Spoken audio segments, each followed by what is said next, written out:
All right, I'm just going to be honest. I don't know how today is going to go.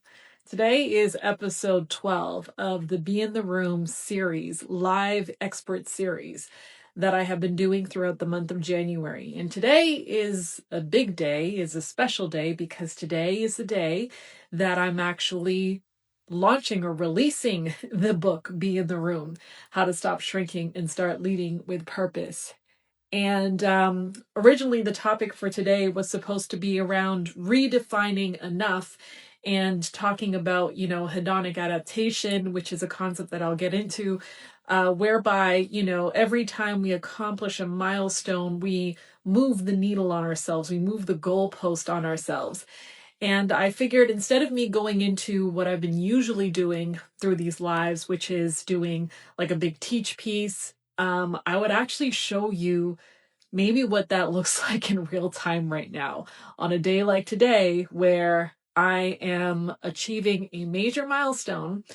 And from the outside looking in, everyone wants me to celebrate. Everyone is celebrating. And there's a lot of high fives and a lot of kudos. And it's as if everyone is looking at me as if I'm standing at the peak of a mountaintop, when internally it's difficult to celebrate. It's difficult to feel that sense of pride, because while externally I'm on a peak, internally I'm at the foot of a brand new mountain to climb that is overwhelming, that is daunting, that's scary, and that I just can't seem to really make sense of. And this is something that I think high achievers, what I don't think, I know, high achievers go through a lot, where again, as a high achiever from the outside looking in, people can look at where you are and be like, wow, you must feel so successful. You must feel so lucky. You must feel all of these amazing things because look how much you've accomplished. And the internal struggle of the high achiever is this difficulty to celebrate what everybody else sees sometimes, because we've already set our sights onto the next thing, and there's that gap of, but I'm not there yet. And I wanted to come on here and do this live in this way where I can just kind of, I guess, be a little bit raw and vulnerable, because, yesterday I was doing a coaching consult, following me for a while. And one of the things that she mentioned was, she said that she was really, through the time that she's been following me, one of the things that she's really appreciative of is the fact that I have made some major leaps and done some big things, but I have gone through this journey with a level of vulnerability that many people don't see on the internet, because the internet and Instagram can seem a lot like a highlight reel.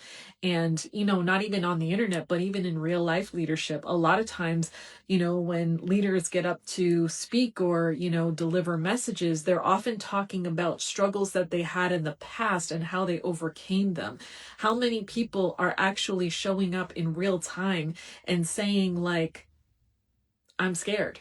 How many people are showing up in real time and saying, um, I don't I don't feel as good as I want to feel today. I don't feel as strong as I want to feel today. Um, Not many.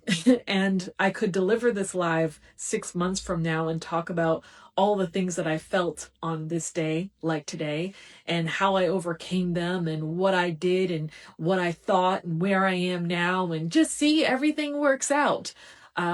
But I'm not doing that 6 months from now. I'm doing it today. So I wanted to say thank you all for being here with me on this journey, all through, but especially being here with me today while I discuss this. So for those of you who are just coming in, catching up, let me just say hi to some folks. Hi, Sean is here. Thank you for accommodating the adjusted time. I saw Layla is here. Thank you so much. Trishan, of course. We got Mortgage, Palav, Curtis is here. Hi. Run to Rise, Marilise.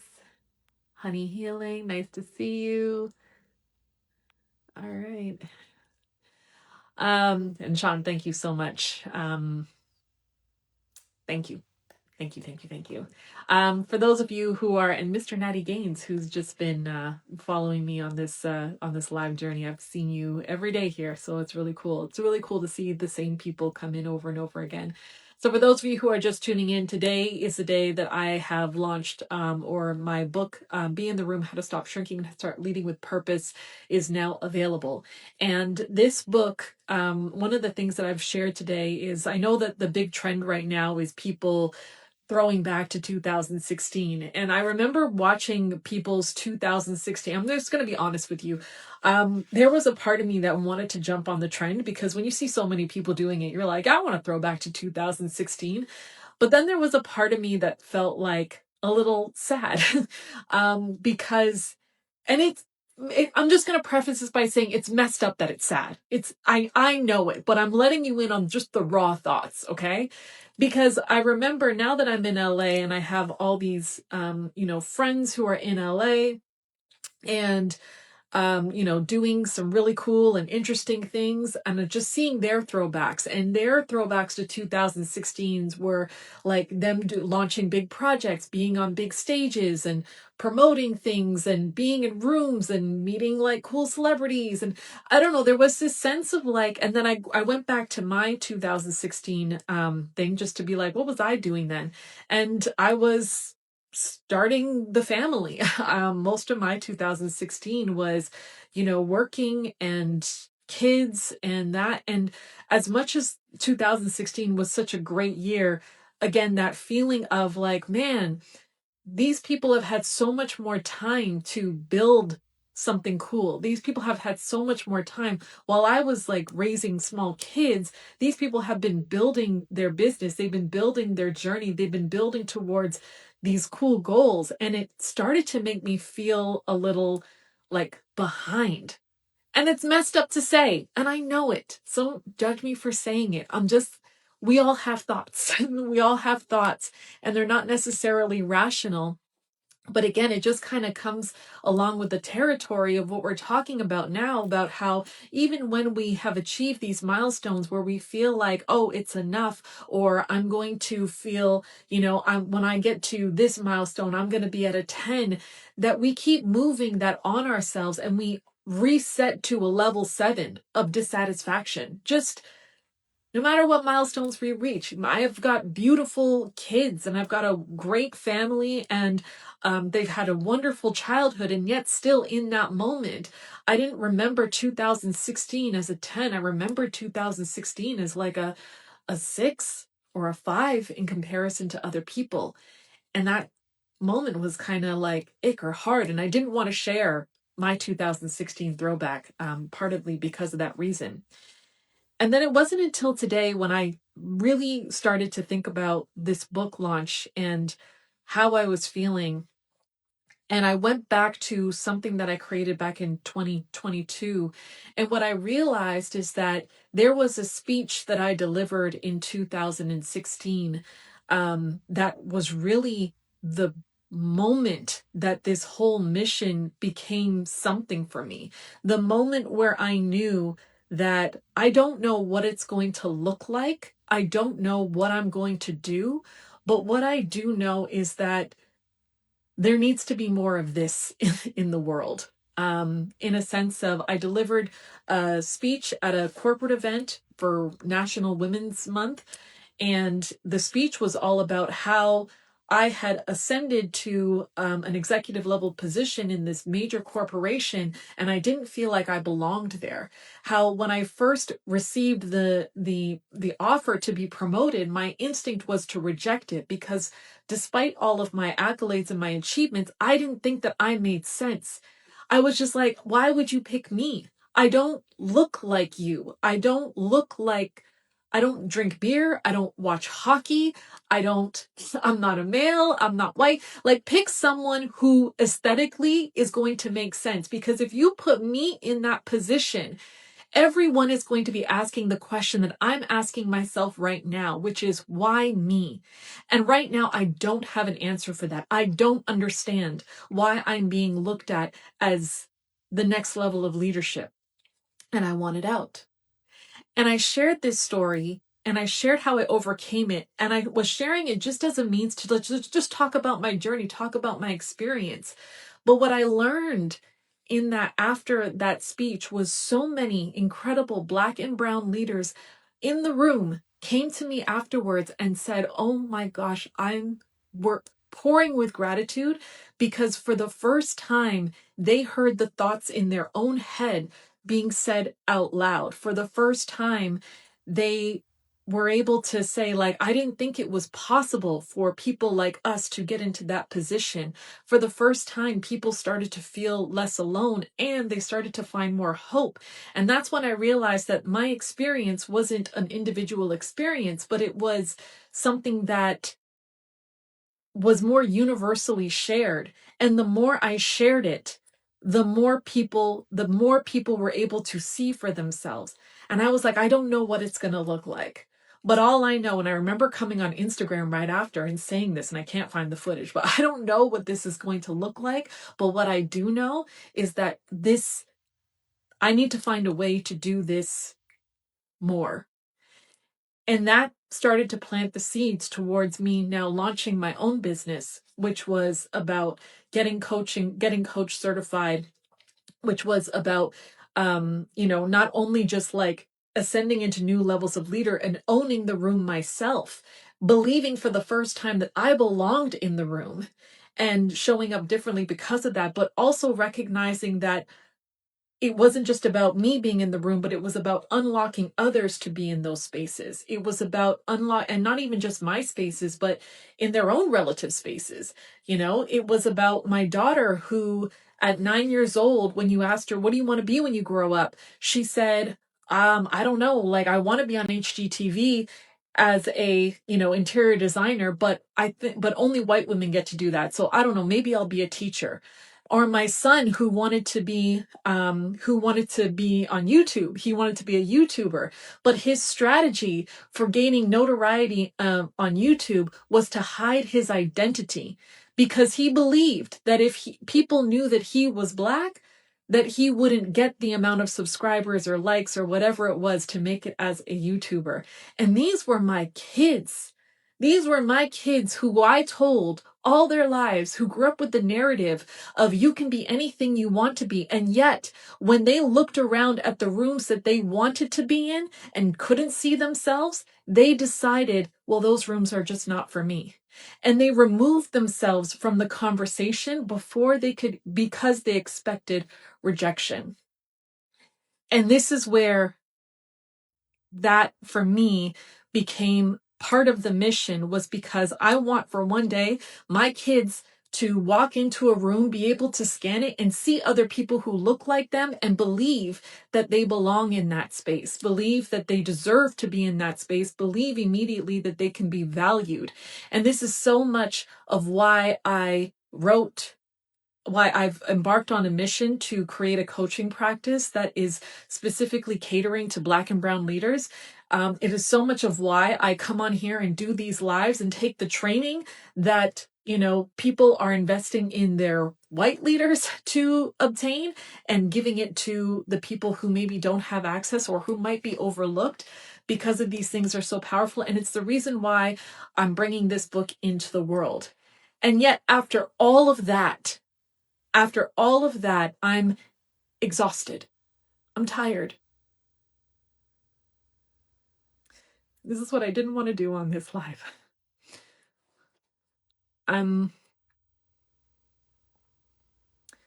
tired of the constant overcoming of my own resistance to put something out into the space that feels important, that feels powerful. I'm tired of hearing myself tell myself on a daily basis, no one cares. This doesn't matter. You don't need to do this. It's not going to do well anyways. There's already so many people writing this stuff. You don't need to add your voice into it. I'm here on the other side of it all. And I want to feel victorious. And I want to feel proud. And I do feel all those things. And I feel tired.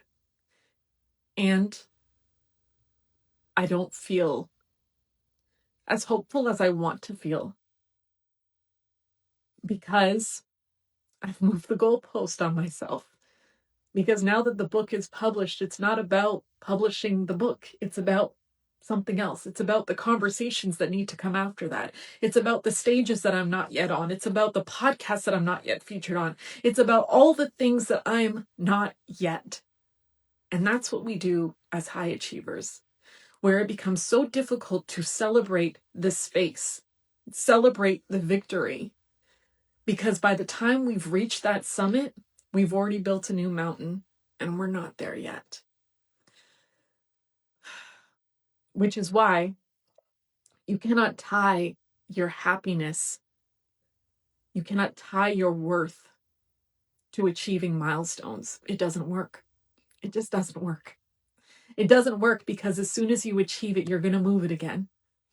And if we're constantly in this place of, once I get this, then I'm going to be at a 10. Once I do this, then I'm going to be at a 10. Once I do this, then I'm going to be done. Then I'm going to be satisfied. Then I'm going to be everything that I want to be.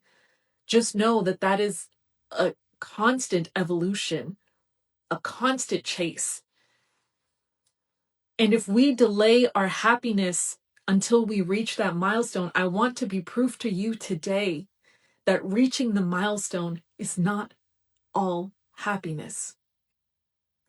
The pursuit to the milestone is not all happiness.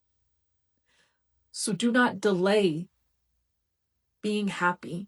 Do not delay feeling worthy.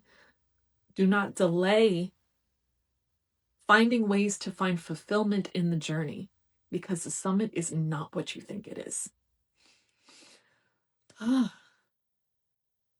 It's not. I really wanted today to be polished. I wanted today to be the highlight reel. Glossy AI pictures of me holding my book and all of these things. And yeah, there's going to be some of that. But I didn't want today to go by without you all seeing what else is going on behind the scenes, without you all seeing what else has gone into this journey. Because if you're here, what I do know is that I'm not alone in how I feel. What I have continued to learn since that day in 2016 is that anytime I feel like my story is unique to me, what I find that it is a universal truth for so many people. And to have the courage to come on here on the day of my book launch and not cry because of happy and proud tears, but cry because of there's like this underlying level of despair that's currently happening is tough to do. But that's what the book is. That's what the why is. It's so that high achievers, Black and brown high achievers especially, just would stop feeling alone in their stories, would stop feeling alone in their struggles. Because when we feel alone, we isolate ourselves. We don't look to others for community. We don't look to others for answers. We don't look for help. We draw into ourselves and say, I got to figure this out on my own. And once I've figured it out, then I'll come out and tell everyone how I did it. And it's not the way I'm going to do it today, because I have a community. I have resources. I have a village. I have supporters. And I can think about all the people who I will be disappointed by when I don't see support from them. And that can be true. And I can remember that that's only this much of the equation. And there's more to it. So basically, I just indulged you all in my own little coaching session where I soundboarded everything that I'm feeling, that I'm thinking, that was going on up here, but it needed to be said out loud for me to start making sense of it for myself and maybe have a less emotional day. I had a friend make a joke with me this morning, And I snapped back and he was like, oh, when did you get so sensitive? And I was like, I'm just thin skinned today. Just thin skinned today. So I want to say thank you to all of you who have been supporting me through this journey. Thank you to those of you who purchased the book. If you haven't purchased the book yet, you can comment book to this live and you will get a link to receive the book. You can order it. It's 2 days delivery on Amazon. It's available everywhere now. Because of this story, if what I shared with you has resonated with you today, then I know that what's being shared in the book is going to resonate just as deeply and is going to get you to higher levels, because you'll know that you're not going at it alone, and you'll know that there are tools and resources and ways to navigate that next mountain. And it will be a reminder to myself, because in a coaching session, when I see a high achiever glazing past their accomplishments, I'll push them and I'll say, how are you going to celebrate your win today, your achievement today? Even though it doesn't feel like an achievement, how will you celebrate it today? And so I'm giving myself that question. And how I'm going to celebrate my win today, I'm going to go to Whole Foods. I'm going to pick up a beautiful steak. I'm going to get Prosecco. And I'm going to make a steak. I'm not going to even have sides with it. I won't even make vegetables. I won't. I'm just going to have steak, maybe like a compound butter. And I'm going to pour some champagne, some Prosecco, maybe red wine. I don't know, but that's going to be a night. It's going to be quiet. It's going to be exactly what I want. So thank you so much. Thank you to everybody. Tomorrow we're back on our regularly scheduled program, not with me necessarily sharing. I'll be sharing a bit, but tomorrow we'll go back into some teach pieces and we'll evolve on this concept of hedonic adaptation, whereby we are, again, reaching milestones, expecting to hit a 10 and very, very quickly pivot to that 7. Okay. But how we can navigate it in doing things like this, having a soundboard, having someone that you can just feel like you can say things to without judgment, is probably one of the best tools. All right. Have a great rest of your day, everyone. Thank you for joining. Goodbye.